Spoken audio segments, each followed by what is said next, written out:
말씀대로 부활하신 주님, 이런 주제로 하나님의 말씀을 함께 은혜 나누도록 하겠습니다. 누가복음 9장 22절을 본문으로 말씀을 은혜 나누도록 하겠습니다.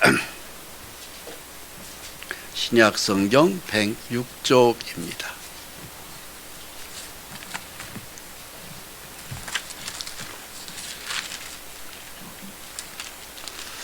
이르시되 인자가 많은 고난을 받고 장로들과 대제사장들과 서기관들에게 버림받아 죽임을 당하고 제3일에 살아나야 하리라. 예수님의 말씀입니다. 예수님이 이제 내가 죽었다가 다시 살아난다고 말씀하셨어요. 정말로 주님이 죽었다가 살아나실 수 있을까요? 잠깐 깨어났다가 다시 이런 거 말고요, 영원히 살아나는 거 말입니다. 이게 이제 성경의 독특한 기록입니다. 어떤 전 세계의 종교 경전에도 죽었다 살아난 분이 한 분도 없습니다. 예수님 한 분만 죽었다가 살아나신 거예요. 부처님도 죽고 난 다음에 살아났다는 기록이 없습니다. 소크라테스도 죽었다 살아난 기록 없습니다. 또 유교의 창시자인 공자님도 죽었다 살아난 기록이 없습니다. 대개 세계 4대 성인하면 소크라테스, 부처님, 그리고 공자님, 예수님이 그렇게 들잖아요. 근데 예수님 한 분만 죽었다가 살아난 기록이 성경에 자세히 기록되어 있습니다. 여기에 참 중요한 의미가 있어요. 자, 말씀하신 대로 3일에 내가 다시 살아나리라. 말씀하신 대로 주 예수님이 이렇게 죽었다가 6시간 동안 몸 안에 있는 피를 다 쏟으셨습니다. 오전 9시에 못이 박혀서 오후 3시에는 내가 목이 마르다고 하면서 몸 안에 있는 피를 다 쏟으면 헐떡거리시면서 마지막 하신 말씀은 다 이루었다 하고 이 땅에 오신 목적을 달성했다 하시고 피투성이에 대해서 숨이 끊어지신 거예요. 그리고 온 몸이 피투성이 된 죽은 시체를 이제 제자들은 장례를 치른 거죠. 그래서 이스라엘은 이런 돌로 되어 있는 고대 장례 의식이 우리하고 조금 달라요. 이런 고대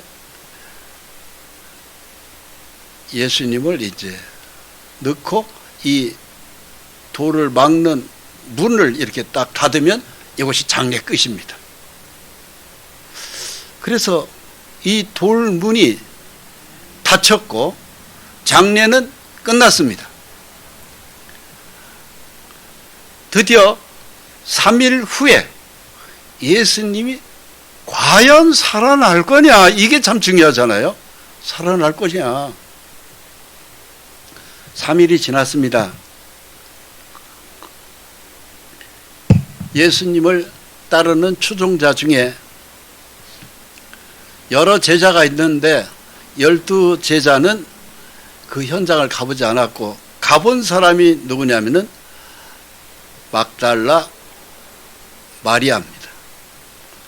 안식 후 첫날 일찍 새벽이죠. 그러니까 예수님이 말씀하신 3일 후에 내가 살아나야 하리라, 이 안식일이 토요일이거든요.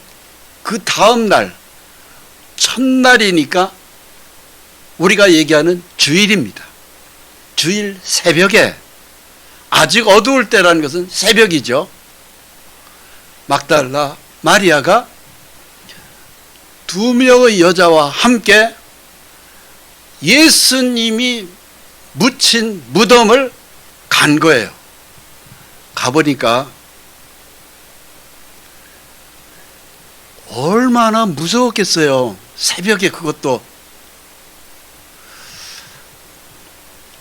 가보니까 이 문이 닫혀 있어야 되는데 이 돌문이 열려져 있는 거예요. 그리고 막달라 마리아가 시체를 예수님을 넣었던 곳을 넣을 때 봤던, 장례할 때 3일 전에 봤던 여자가 이 막달라 마리아거든요. 예수님이 운명할 때도 다 봤던 이 여성이 이 막달라 마리아입니다. 근데 문이 열려져 있는 거예요. 그래서 문을 열려져 있는 곳을 가만히 들어가서 보니까 깜짝 놀란 거예요. 이 막달라 마리아가. 시체가 없는 겁니다. 분명히 거기에다가 예수님 시체를 넣는 걸 봤거든요. 근데 시체가 없고 시체를 덮었던 세마포 천만 있는 겁니다. 하얀 천만 있는 거예요. 그래서 너무너무 충격을 받은 이 막달라 마리아가 눈이 휘둥그레진 겁니다. 살아나신 거예요. 시체가 없어진 겁니다. 이게 보통 사건이 아닌 거예요. 그래서 놀란 이 막달라 마리아 이 여성이 뿌리나게 이 무덤을 산을 내려와서 베드로하고 제자들 있는 곳에 가서 기겁을 하면서 얘기를 하는 거죠. 베드로, 요한, 야고보, 잠자다 말고 12제자들이 이게 무슨 이런 새벽에 이런 여자가 이렇게 목소리가 이렇게 높아 그러면서 자다 말고 일어나니까 막달라 마리아가 하는 이야기가 주님 살아나셨어요. 시체가 없어졌어요. 얘기하는 겁니다. 그래서 베드로가 막 깜짝 놀라가지고 베드로도 3일 후에 살아난다고 하는 것은 믿지 않았던 사람입니다. 야고보, 요한 마찬가지고 12 제자가 단 한 명도 그 말씀을 믿은 사람이 하나도 없는 거예요. 그러니까 베드로가 그 소리를 듣고 막 산으로 막 달린 겁니다. 가보니까 베드로, 요한 가보니까 세마포 천만 있는 거예요. 시체가 없는 겁니다. 즉 소위 얘기해서 예수님의 시체가 있어야 되잖아요. 살아나신 거예요. 안 계신 거예요. 그래서 그러나 그때까지 베드로는 갔어도 막달라 마리아는 예수님을 만났지만 베드로, 요한, 야고보는 제자들을 못 만났습니다. 참 이상하다. 믿어지지가 않는 거예요. 죽은 사람이 어떻게 살아나냐고요. 안 믿어지는 거예요. 그래서 베드로, 요한, 야고보가 털레 해서 이제 왔는데 그 막달라 마리아 여성의 말을 믿어지지도 않고 마리아는 분명히 봤다고 하고, 자, 이 속에서 이제 저녁이 됐습니다. 그날 저녁 요한복음 20장 19절에 보면은 안식 후 첫날 저녁이니까 요 날이 언제냐 하면은 주일 새벽에 그 일이 있었고 그날 저녁입니다. 그러니까 주님이 살아나신 그날 저녁이 됐습니다. 최소한도 12시간은 넘은 거죠. 제자들이 문을 닫았다고 됐어요. 문을 닫을 수밖에 없는 게 예수님을 십자가 못 박아 죽인 사람들이 살기등등 해가지고 예수를 추종하는 사람들을 붙잡아서 또 죽이려고 얼마나 칼과 창을 가지고서는 그들이 여기저기 돌아다니고 있었겠어요. 그러니까 제자들이 문을 닫고 모여 있을 수밖에 없습니다. 그러면서 유대인들을 두려워했다고 돼 있어요. 문을 닫았더니 문이 닫혔는데 예수님이 쑥 들어오시는 거예요. 문이 닫혔는데 어떻게 사람이 들어오냐고요. 자, 우리 오늘도 예배당에 우리가 여기도 문을 아래도 있고 2층에도 있지만은 문이 닫혔는데 어떻게 사람이 들어와요. 근데 성경은 정확하게 문들을 닫았더니 예수께서 오셨다고 돼 있어요. 문이 닫혔는데 예수님이 쓱 들어오신 거예요. 그러니까는 문을 그냥 통과해버린 거예요. 부활의 주님의 몸은 시공을 초월하는 몸이에요. 어떤 철문도 그냥 뚫고 나가는 몸으로 부활의 몸이 바뀌는 거죠. 그러고 난 다음에 주님이 제자들에게 드디어 나타나셔서 하시는 말씀이 첫 번째 일성이 바로 뭐냐? 너에게 평강이 있을지어다. 이 말씀 하시는 거예요. 너희가 마음에 이제 평강 가져라. 편안해져라 이제. 왜 평안을 말씀하셨을까요? 너희 죄 문제를 내가 완전히 해결했다 이거예요. 그러니까 너희는 나만 믿으면 편안해진다 이 소리예요. 저를 따라서 평강이 있을지어다. 예수님의 첫 번째 부활하시고 첫 번째 소리가 바로 너희 평강 가져라. 여러분, 부활의 예수를 믿는 부활신앙의 특징이 있어요. 평안합니다. 평안합니다. 두려움이 사라져버려요. 두려움이 두려움은 마귀가 주는 겁니다. 평안은 성령님이 주는 겁니다. 주님은 우리한테 평안을 선물하려고 오신 거예요. 기쁨이죠. 평안이 오면, 두려움이 사라지고 평안이 오면 기쁨이 오도록 돼 있어요.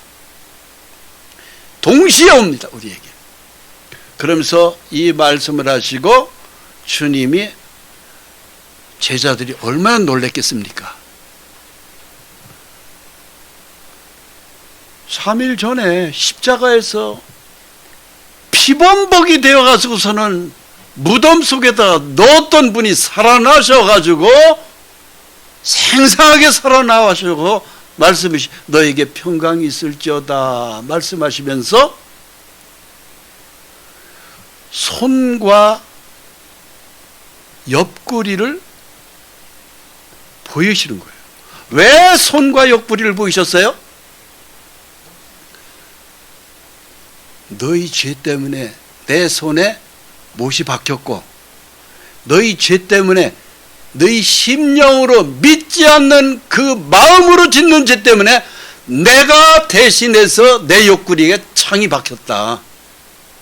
그래서 너희 손으로 짓는 죄, 네 마음으로 믿지 않는 죄, 미움의 죄, 불신의 죄, 수많은 너의 죄 때문에 내가 이렇게 십자가에서 죽었다.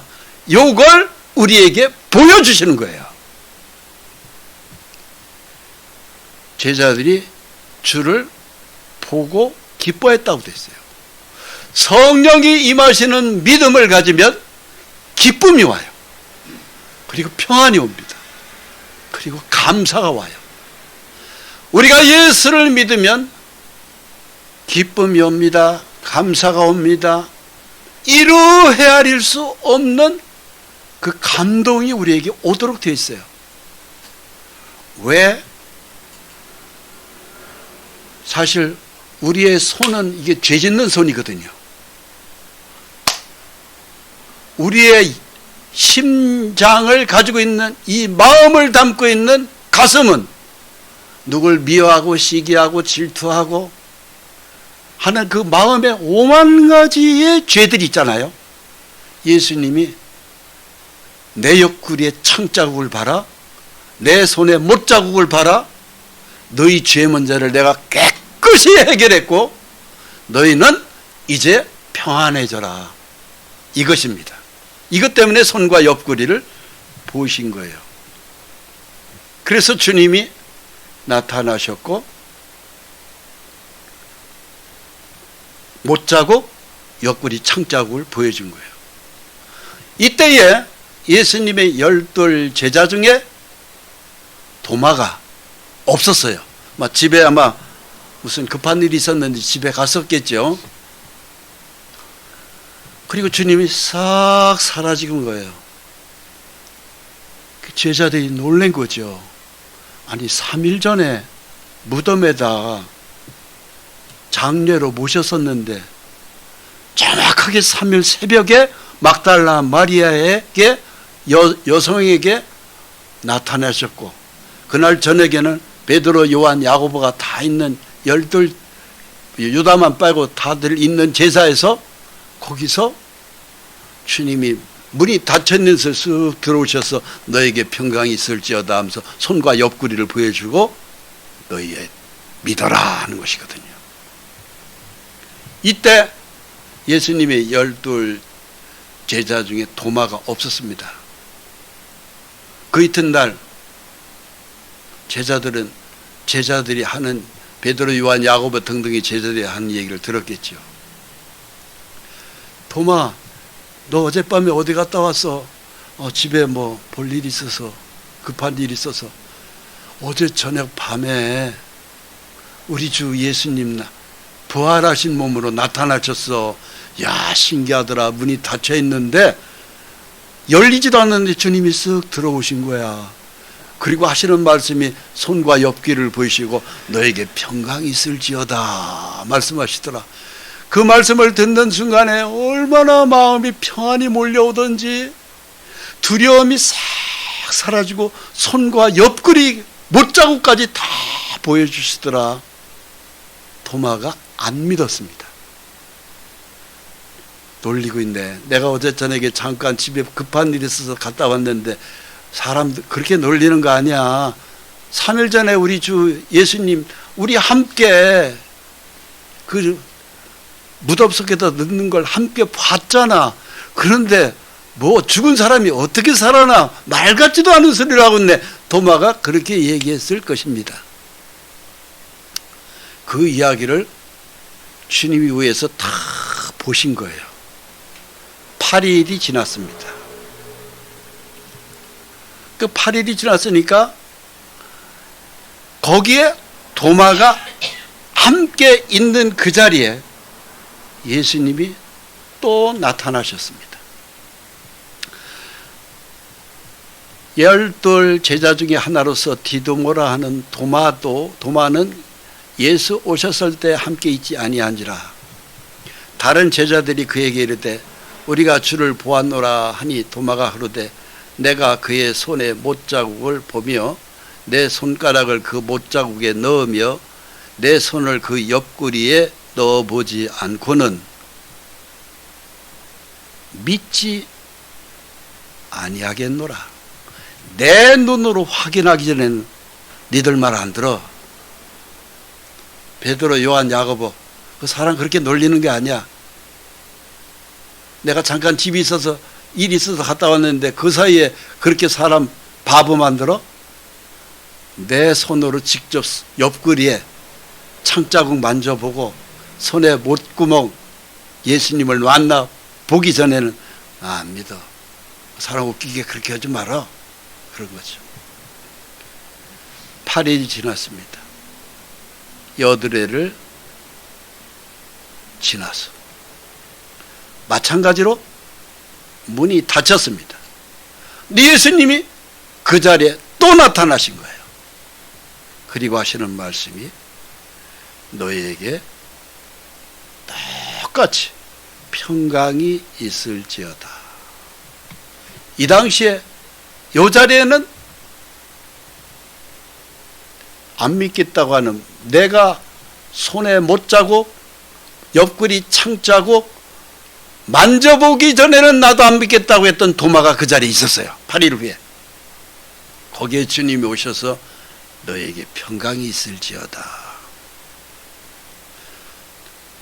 주님이 도마 한 사람을 딱 지적했어요. 여럿이 있습니다. 베드로, 요한, 야고보 여러 사람들이 있어요. 도마 하나를 딱 찍어요. 미스터 도마. 에? 놀란 거죠. 얼마나 놀랬겠어요. 일주일 전에 내가 손에 못자국 옆구리 창자국을 만져보기 전에는 안 믿겠다고 했던 사람이거든요.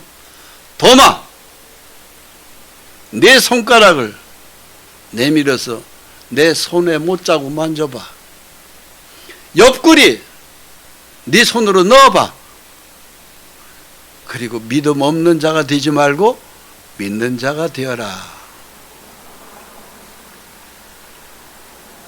믿는 자가 되라. 여러분, 이때 도마가 얼마나 놀랐겠어요. 도마가 대답하여 이르되 나의 주님이시여 나의 하나님이십니다. 보고 만지고 믿은 사람이 도마입니다. 예수님이 부활하셔서 도마에게 옆구리 창자국 네가 만져봐야 믿는다고 그랬지? 만져봐.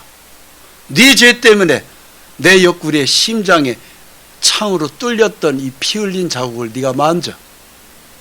그리고 믿음 없는 사람 되지 말고 믿는 자가 되어라. 내 못자국 만져. 그리고 믿어라. 그래서 도마가 주님의 옆구리에 창자국을 만져본 거예요. 그리고 도마가 한 소리가 이 얘기를 한 겁니다. 나의 주님이시여 나의 하나님이십니다. 저를 따라서 나의 주님이시여 나의 하나님이십니다. 아멘. 믿습니까? 뒤늦게 믿었지만 도마는 뒤늦게 예수님을 믿은 사람입니다. 오늘도 우리는 이 믿음으로 오늘도 함께 아멘으로 화답했습니다. 그럼 예수님은 우리의 무엇을 위해서 왜 십자가에 달리셨느냐? 저나 여러분들이나 참 모든 인생이 가지고 있는 것이 바로 뭐냐면 이 죄덩어리의 죄집입니다. 이거 없는 사람 한 사람 없습니다. 나의 마음씨 착한 걸로 깨끗한 행실로 선행으로 천국 갈 사람은 단 한 명도 없습니다. 단 하나도 의인이 없다고 성경은 선포하고 있어요. 그러니까 다 우리는 죄덩어리 인생입니다. 그런 우리가 이 죄짐을 가지고 출생되어서 어렸을 때부터 청소년 시절을 거치고 소년 시절, 그리고 조금 건강하고 잘 나가고 돈도 벌 때가 있고 자가용 타고 다닐 때가 있고 그렇죠. 그러다가 어느 날 인생이 갑자기 곤두박치도록 체력이 떨어지는 나이가 옵니다. 100살 가까이 되면은요, 진짜 걸어 다니는 것이 기적일 정도로 우리의 체력이 소진됩니다. 그리고 결국은 우리는 하나님 앞에서 심판받도록 되어 있어요. 한 번 죽는 것은 사람에게 정한 것이요 그 후에는 심판이 있으리니. 근데 우리가 예수를 믿을 때 주님이 이 심판을 대신해 주신 것이거든요. 내가 받아야 될 죄의 심판을 예수님이 대신해 주신 거예요. 세상에 이거보다 더 귀한 진리가 어디 있어요? 우리는 우리 조상 아담으로부터 죄인으로 출생입니다. 한 사람으로 말미암아 죄가 세상에 들어오고 죄로 말미암아 사망이 왔나니 사망이 모든 사람에게 이르렀느니라. 죄 때문에 사망이 온 거예요. 그런데 그 죄를 용서하시기 위해서 하나님께서 사람으로 오신 분, 이분이 예수님입니다. 우리 몸은 출생 자체가 죄악의 출생입니다. 육체의 생명은 피에 있습니다. 피가 죄를 속하느니라. 레위기 17장 11절 말씀입니다. 그러니까 이 죄를 용서하기 위하여 예수님 오기 전에는 짐승들이 죄를 대신해서 사람이 죄는 짓고 죽는 것들은 이런 송아지나 양이나 염소나 비둘기가 죽었던 것입니다. 이건데 이것은 1년 죄밖에 용서가 안 돼요. 1년 후에는 또 제사를 드려야 됩니다.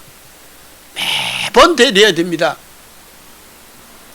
그래서 죄가 많은 사람은 송아지, 보통 사람은 양이나 염소, 극빈자, 가난한 사람은 비둘기, 전부 다 평화를 상징하는 짐승들이잖아요. 이걸 드릴 때 하나님께서 이 피제사를, 동물의 피제사를 받으셨던 거예요. 근데 이것을 주님이 가져오지 말라고 그랬어요. 이걸 굉장히 오랫동안 했는데 짐승의 죽음은 얼마 못 가고 사람은 또 까먹어요. 그래서 주님이 헛된 제물을 다시 가져오지 말아라 말씀하신 거예요. 성애와 아울러서 악을 행하는 것을 내가 견디지 못하겠다. 이사야 1장 13절에 그래서 주님이 가져오지 말아라. 짐승으로 너희 죄를 용서받는 걸 나는 이제는 안 받겠다고 해서 이것이 폐지되어 버렸어요. 이것이 2700년 전 이사야 선지자를 통해서 하나님이 공포하셨습니다. 그러면 죄는 사람이 짓고 짐승이 대신해서 죄 문제를 해결할 수 있었었는데 주님이 이걸 가져오지 말라고 하니까 인간의 죄 문제를 인간이 해결할 수 있는 방법밖에 없어요. 그래서 짐승에서 하나님이 사람으로 바꾼 겁니다. 근데 죄 없는 사람이 세상에 어디 있어요? 한 사람도 없습니다. 너나 할 것 없이 우리는 다 죄덩어리 인생이라고 말씀드렸죠. 죄 해결을 짐승에서 하나님이 사람으로 바꾸셨는데 죄 없는 사람을 대신 네 죄 때문에 대신 죽어야 됩니다. 합법적으로. 근데 그런 사람이 어디 있어요? 아무도 없습니다. 여러분들 주변에 그런 사람 찾아보세요. 죄 없는 사람이 있는가? 단 한 명도 없습니다. 그래서 하나님께서 이 문제를 하나님이 해결할 방법밖에 없어요. 그래서 하나님께서 이 문제를 해결하러 오실 수밖에 없는 거예요. 그것도 사람으로 출생할 수밖에 없는 거예요. 황소와 염소의 피가 죄를 없이하지 못함이라. 하나님이 제사와 예물을 원하지 아니하시고 이런 짐승의 죽음은 백날 죽어가야 쓸데없더란 말이에요. 사람이 죄 문제를 근본적으로 해결을 못하더라 이거죠. 그래서 하나님께서 오직 나를 위하여 한 몸을 예비하셨도다. 이 한 몸이 바로 하나님이십니다. 하나님이 사람으로 오신 거예요. 그분이 바로 예수님이십니다. 그래서 하나님이 사람으로 와서 우리 죄 문제를 다 끌어안고 대신 죽으시기로 작정되신 거예요. 이것이 구약의 예수 그리스도가 그렇게 오실 것이 예언된 거예요. 그래서 고난을 받을 수밖에 없는 구세주, 메시아, 영어로 그리스도. 그렇습니다. 그래서 오셔서 예수님이 십자가에 못 박히기 전에 제자들한테 얘기하신 거예요. 내가 예루살렘에 들어가 장로와 서기관들에게 붙잡힘을 당하고 죽었다가 3일 후에 살아나리라. 저를 따라서 3일 후에 살아나리라. 야, 이것을 말씀하신 거예요. 그래서 종려 주일날 붙잡히셨고, 그리고 빌라도 법정에서 십자가, 당시 로마의 최고의 사형 온도가 최고의 굉장한 죄인을 법이 바로 감옥 정도의 감옥살이가 아니요 십자가에서 산채로 못을 치워 죽이는 겁니다. 거기에 예수님이 십자가에 달리신 거예요.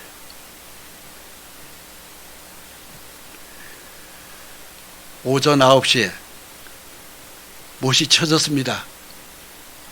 근데 이분은 죄가 없는 분이에요. 로마 총독 빌라도가 아무리 봐도 죄가 없어. 누구랑 주먹질하고 싸운 적도 없어. 거짓말한 적도 없어. 사기를 친 것도 없어. 대모를 한 것도 없어. 아무 죄가 없어. 그래서 이 빌라도 로마 총독이 나는 그에게서 죄를 찾지 못하겠다고 말씀했어요. 빌라도가 그렇게 기록되어 있어요. 나는 그에게서 죄를 찾지 못하겠다. 근데 왜 십자가에 못 박아 죽었죠? 바로 저와 여러분들이 죄 때문이에요. 그분은 손톱만큼도 티끌만큼도 죄가 없는 분이에요. 그분 자체가 하나님입니다. 죄가 무엇인지도 모르는 분이에요.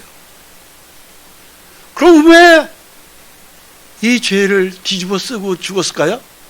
저와 여러분들이 죄 심판을 이분이 대신 받은 거예요. 그래서 양손과 양발에 드디어 못이 쳐진 겁니다.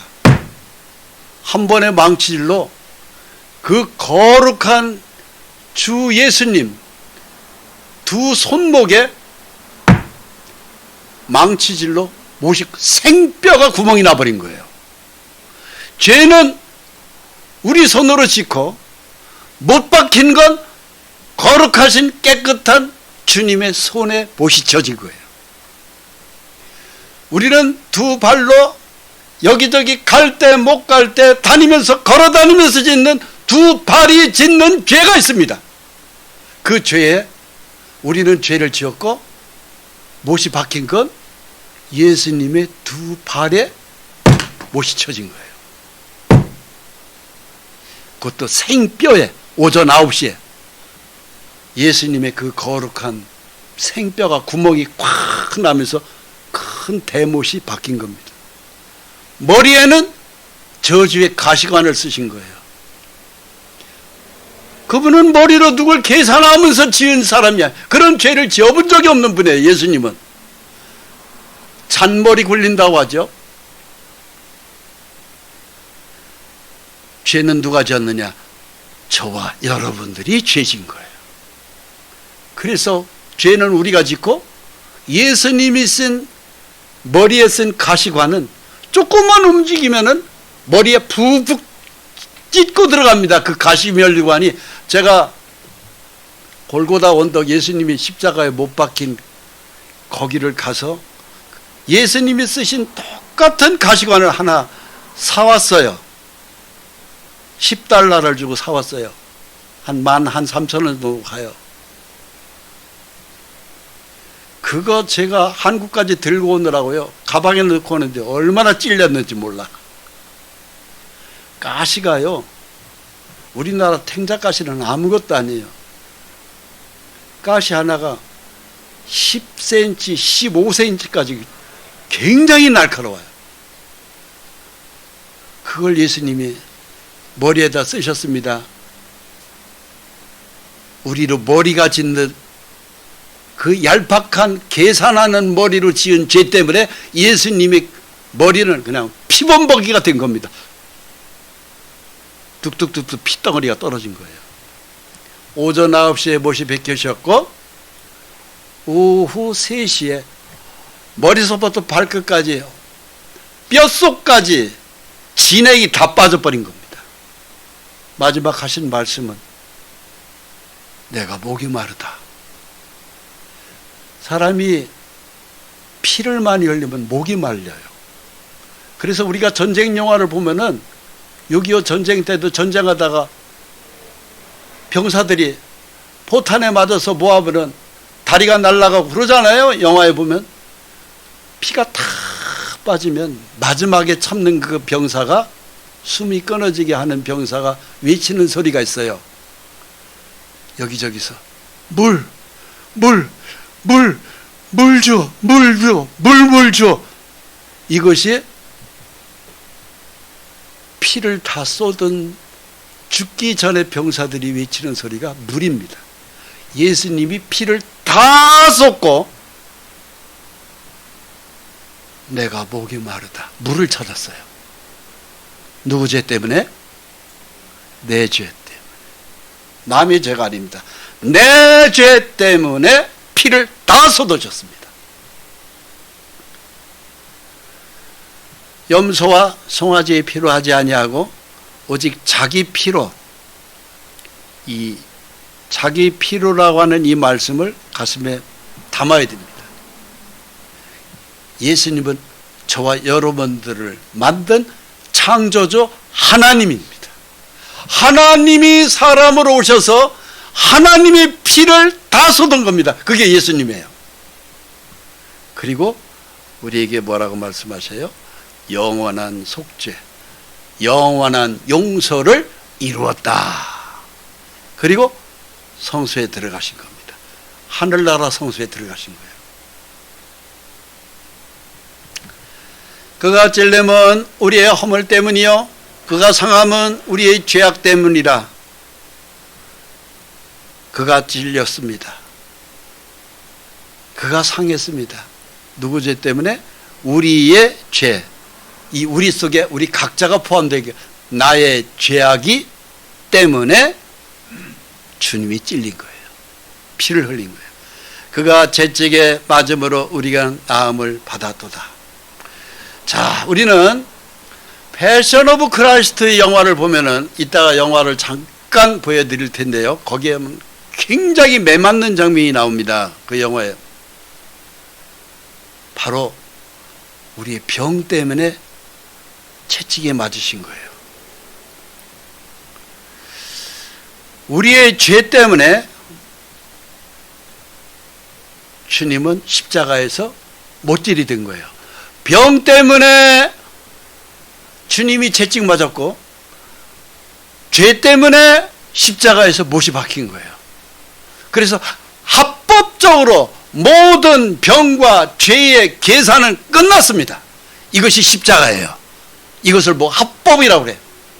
굉장히 합법적으로 마귀는 우리에게 병을 넣습니다.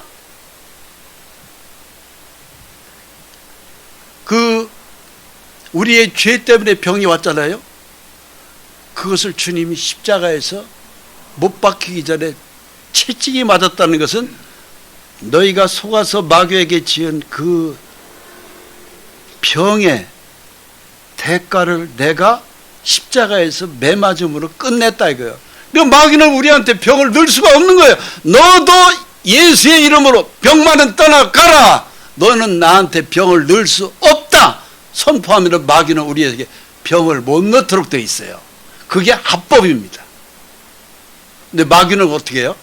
계속 우리한테 병을 넣으려고 하죠. 넣으려고 하는데 거기에 지면 안 됩니다. 믿음으로 이겨야 돼요. 병마귀야 떠나라. 내가 너무 과로해서 일을 너무 많이 해서 아니면 어떤 게 잘못 실수를 해가지고 내가 병을 얻었는데 너는 나한테 병을 넣지 못한다.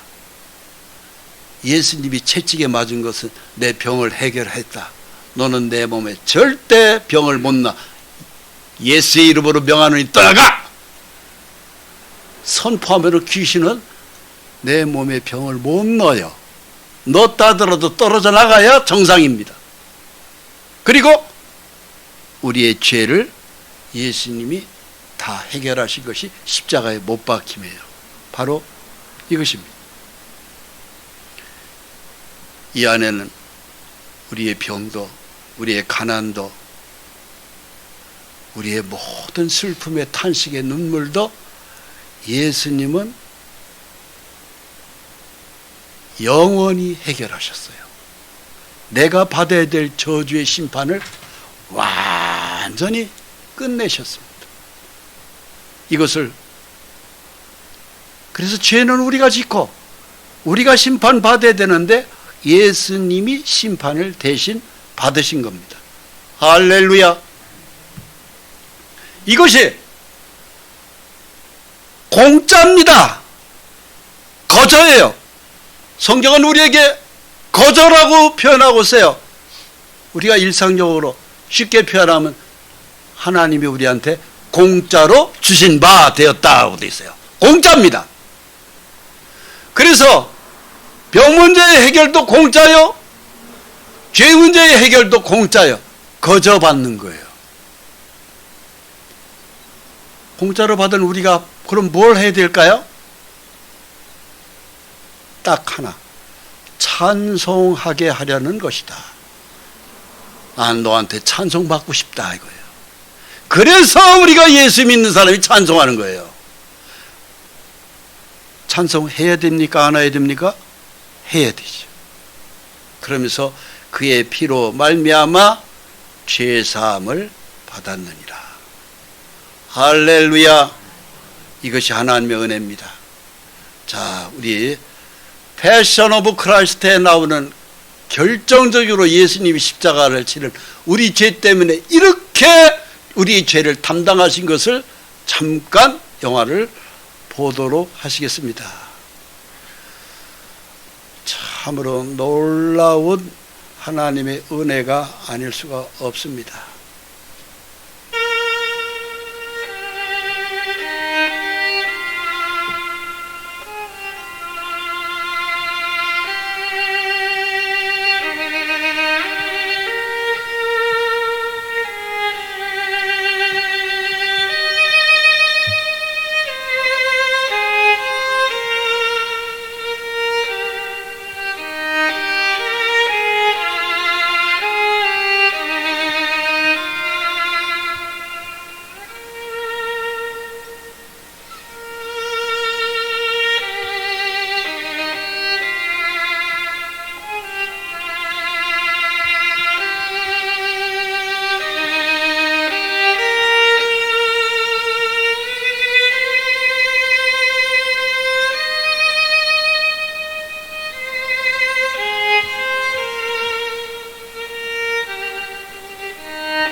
자, 오늘 부활절을 맞이해서 예수님의 십자가 사건은요, 인류에게 세 가지 기적을 하나님이 나타내신 거예요. 그 중에 첫 번째 기적이 바로 뭐냐면은 하나님이 사람으로 와서 우리와 똑같은 사람으로 출생하신다는 거, 그게 성탄절이죠. 그게 첫 번째 기적입니다. 인류 역사의 최대의 세 가지 기적 중에 첫 번째가 성탄절입니다. 두 번째 기적, 저와 여러분들이 죄 때문에 예수님이 십자가에서 피를 흘려 죽으셨다는 것, 대속의 희생제물로. 이게 두 번째 기적입니다. 마지막으로 세 번째 기적은요, 다시 살아나신 거예요. 부활절입니다. 그래서 예수 안에 인류 역사의 세 가지 기적이 다 이루어진 거예요.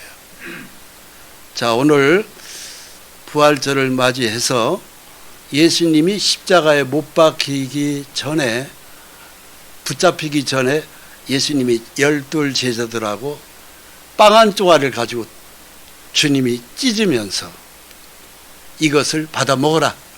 이것은 너희 죄 때문에 찢어지는 내 몸이니라. 그런 다음에 빵을 찢으셨어요. 자기 몸이 찢어지는 걸 설명한 거예요. 그리고 빨간 포도주 잔을 한 잔씩 나눠주면서 받아 먹어라.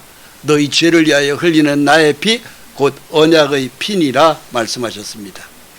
그래서 오늘 부활절 예배는 조금 특이합니다. 성만찬을 같이 겸합니다.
이 성만찬은 예수 믿는 사람들은 꼭 떡과 포도주를 떼셔야 됩니다. 주님이 십자가에 못 박히기 위하여 붙잡히기 전 제자들하고 마지막으로 한 일종의 세레모니가 바로 이거예요. 떡과 포도주를 주면서 이것이 너희 죄 때문에 찢어지는 내 살이고 이 떡을 떼라 이거예요. 그리고 너희 죄 때문에 흘리는 나의 피 먹으라 이겁니다. 그래서 우리의 죄를 해결하신 거예요. 그리고 나를 기념해라 그랬습니다. 이것이 그래서 2000년 동안 우리한테 계속 기독교 역사 가운데 이 성만찬은 계속 2000년 동안 우리에게 계속 내려왔던 것입니다. 나를 기념하라. 놀라운 것은 이 막달라 마리아가 봤던 이 빈 무덤에 이 세마포 천이 지금 현재 이탈리아 로마에 있습니다. 그래서 놀라운 것은 이 핏자국이 그냥 있다는 사실이죠. 말라서 참 이 예수님의 얼굴 부분 그리고 이 어깨, 이 팔에 못을 여기다 친 것이 팔을 이렇게 두 손으로 모으고 이렇게 여기다 친 것이 분명하죠.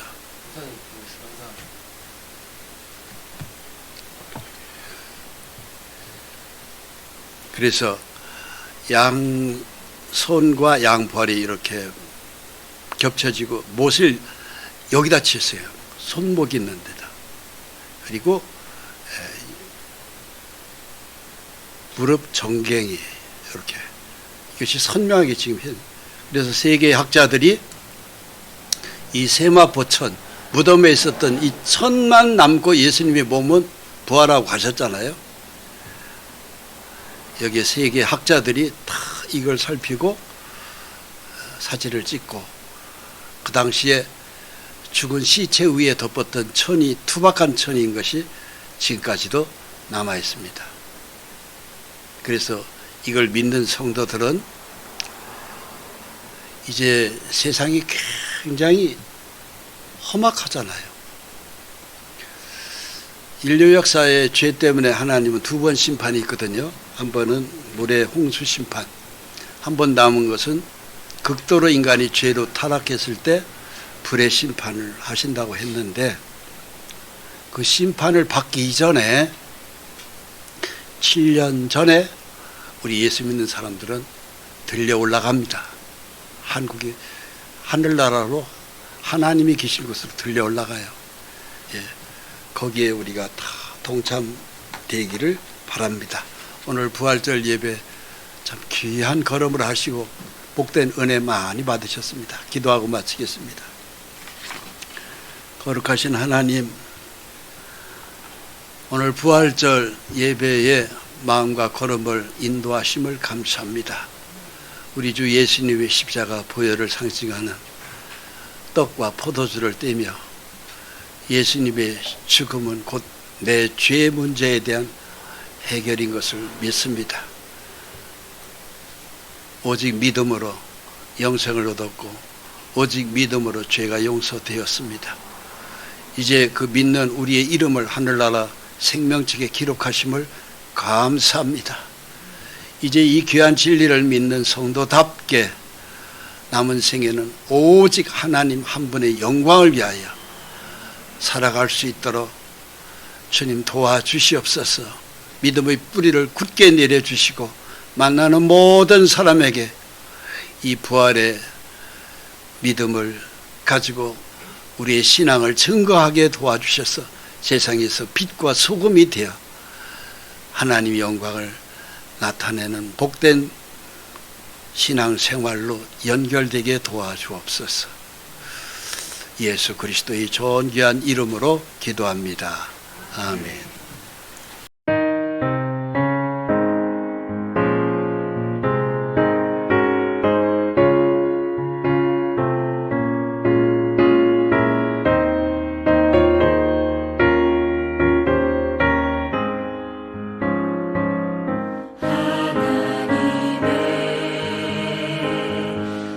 생자 예수 날 위하여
소망